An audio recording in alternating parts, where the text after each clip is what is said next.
Hey guys, welcome to I guess no movie standing right now.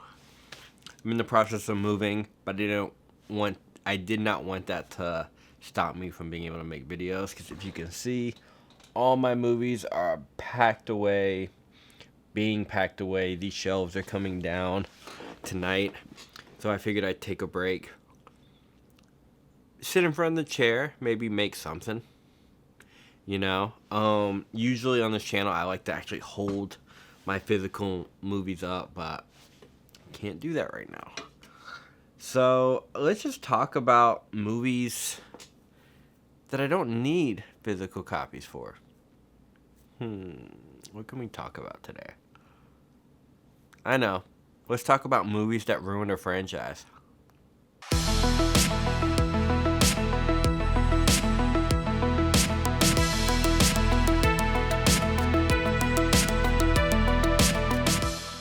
Franchises nowadays they're everywhere.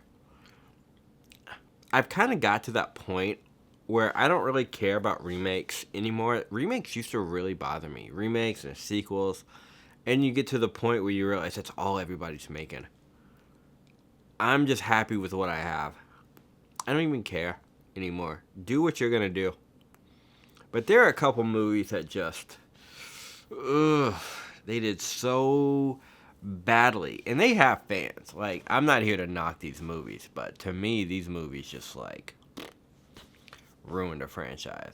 Let's start with one of the most popular ones that I think everybody can agree on. A Good Day to Die Hard.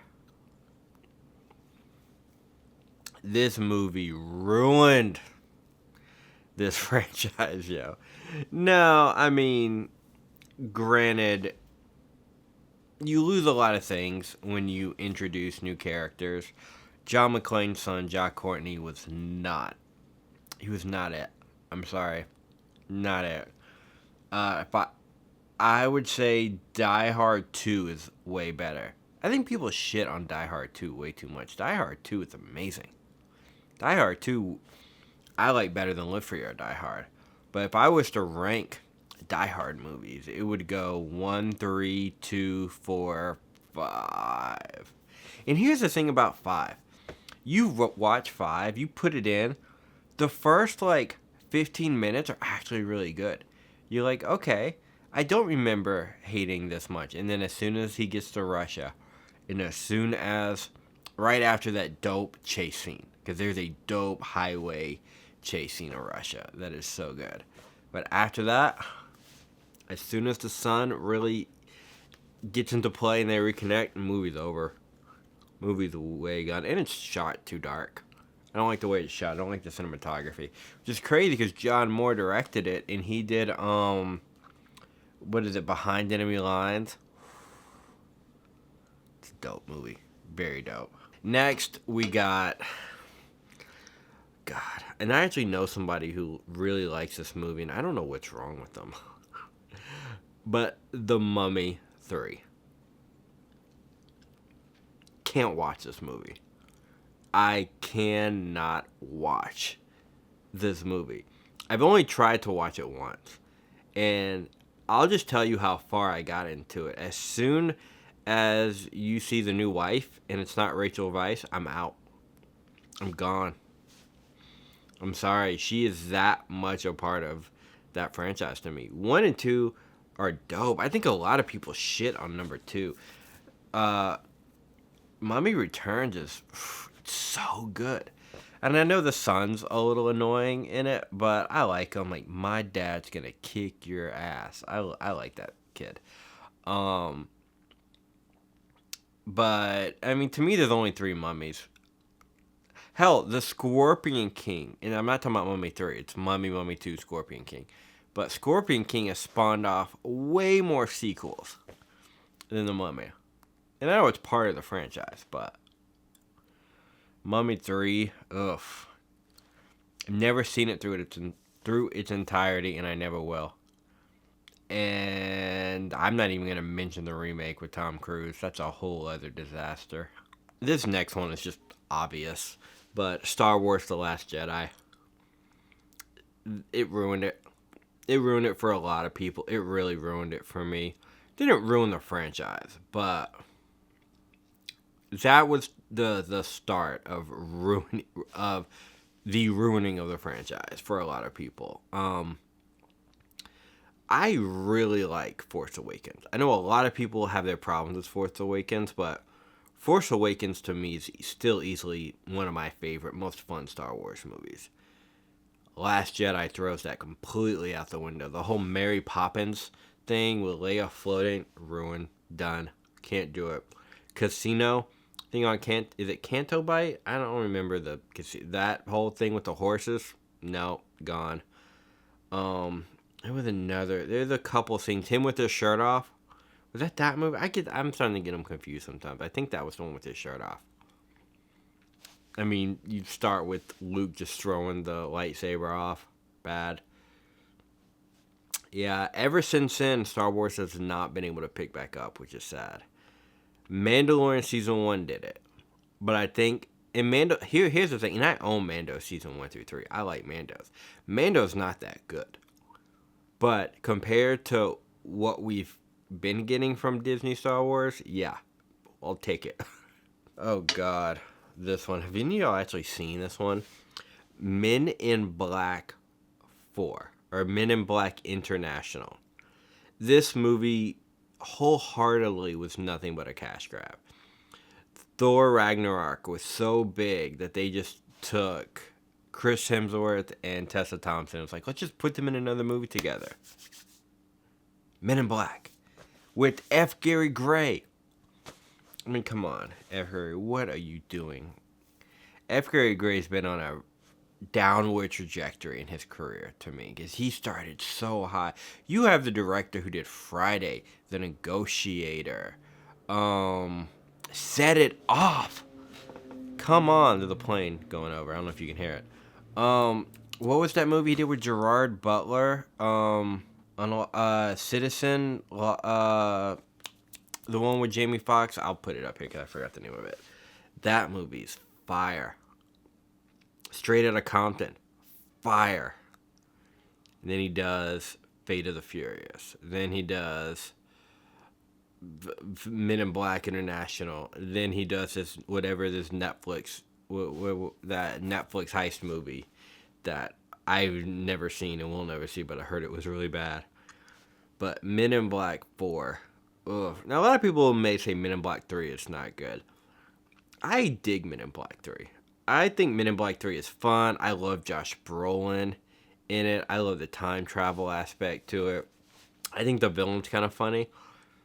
It's not one by any means, but yeah, Men in Black 4, that just tanked it. I think they're scared to try to do anything again. I think this next one goes without saying.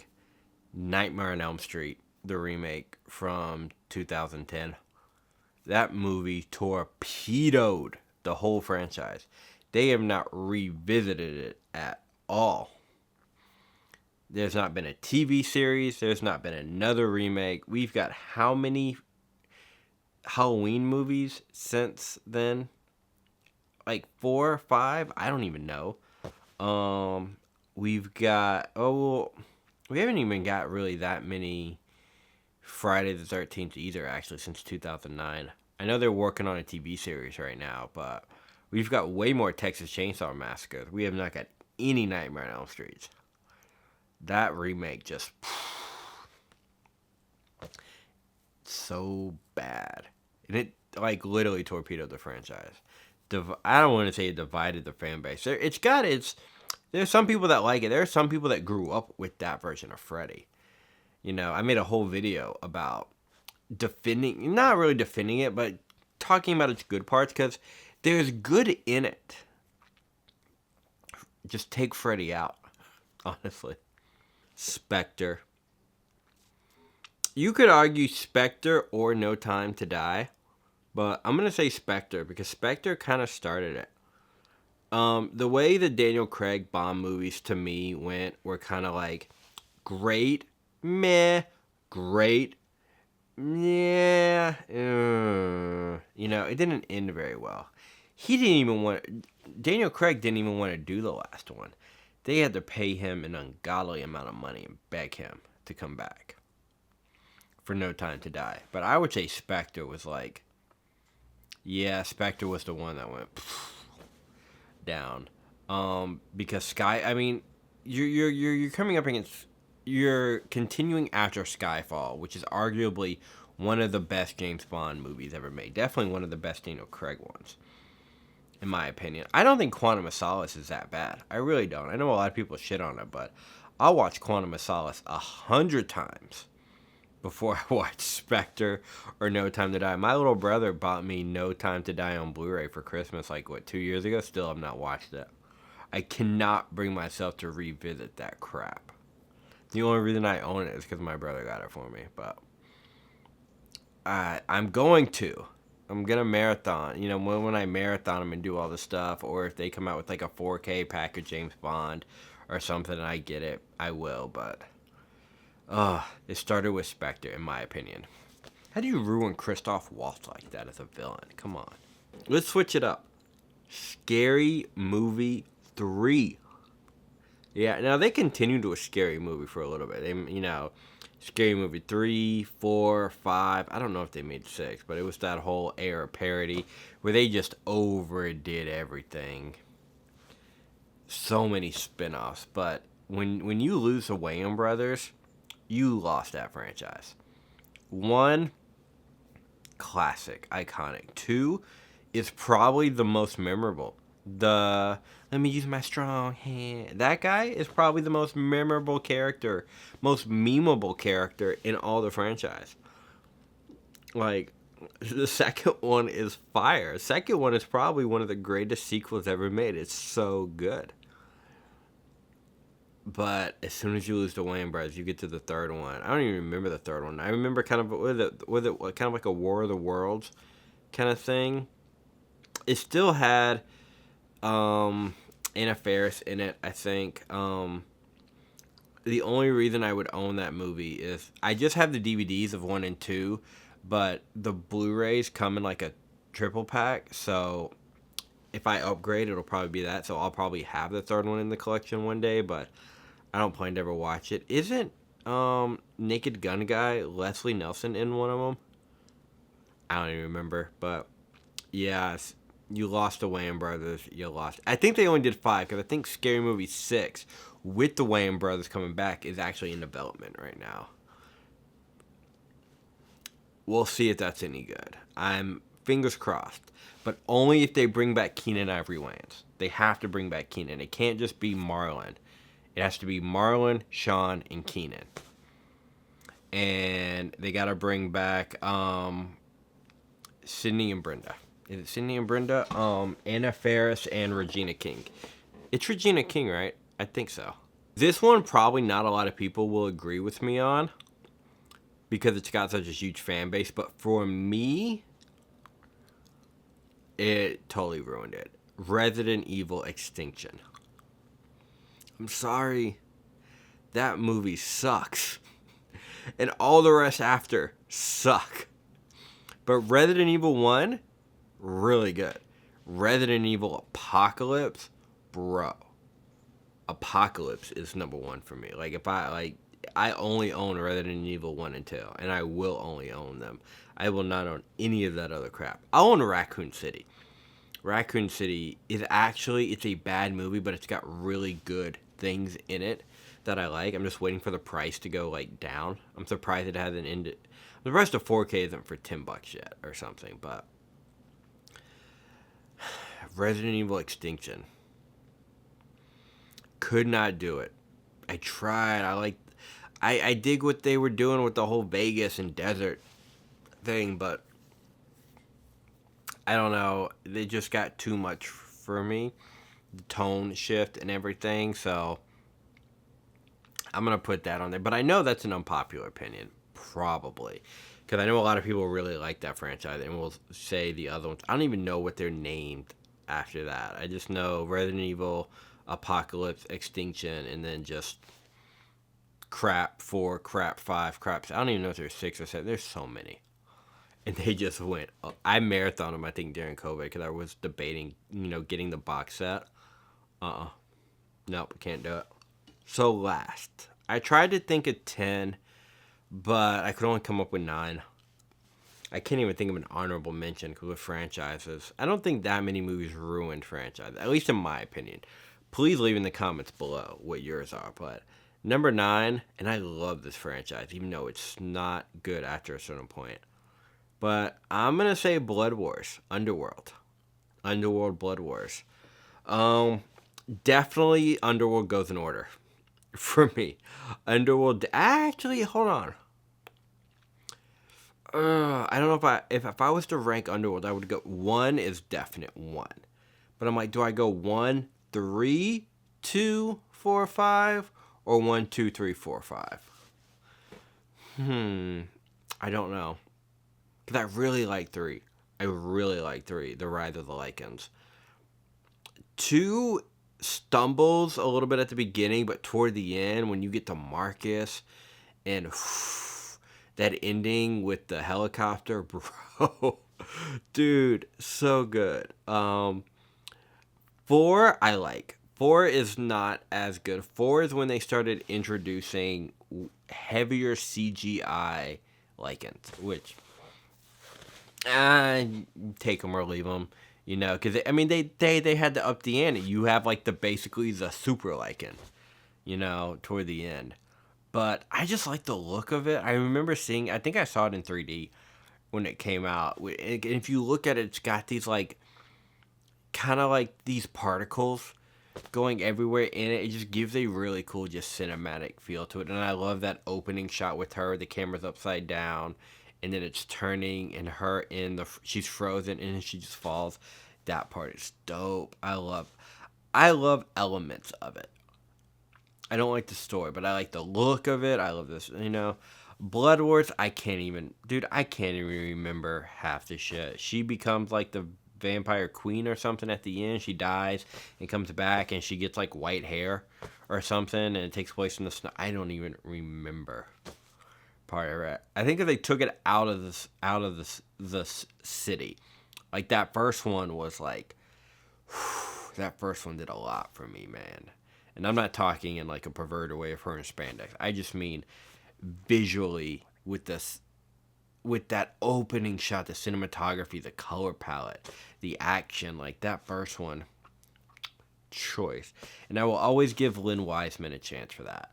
He's directing the new Ballerina movie, which I'm excited to see because I really want Lynn Wiseman to have a comeback. I think it's crazy that they're not marketing that movie with the director. Like, I don't know if he's a director for hire, but they're not marketing as the director of Underworld, the director of Live Free or Die Hard.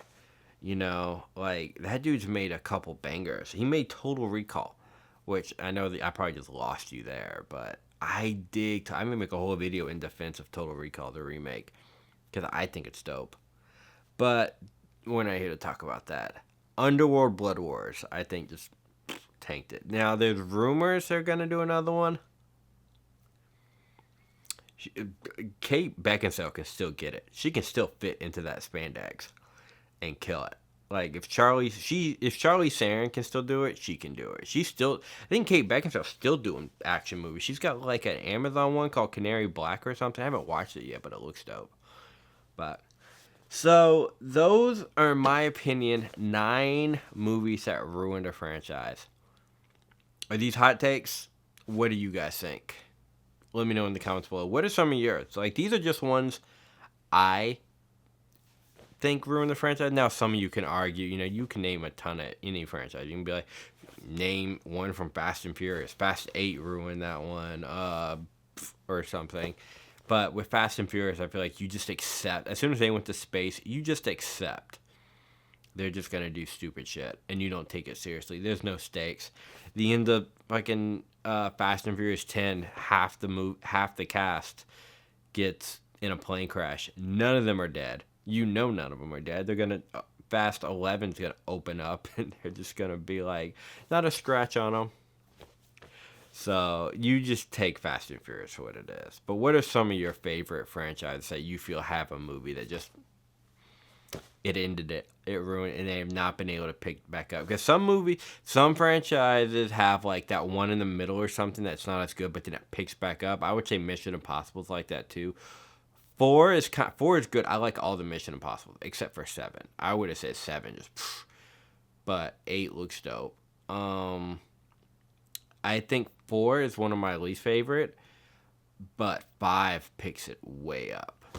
So I kind of judge this on it was the last one, and then just, some can say that about Transformers too. Last Night probably ruined that franchise for people, but they kept going. Bumblebee was good. Rise of the Beast. The Beast was not a good movie, but I mean it was better than Last Night, but it had no style to it. They don't know how to do style like Michael Bay. I'm just ranting right now about franchises. What are some of your guys? Let's talk in the comments below.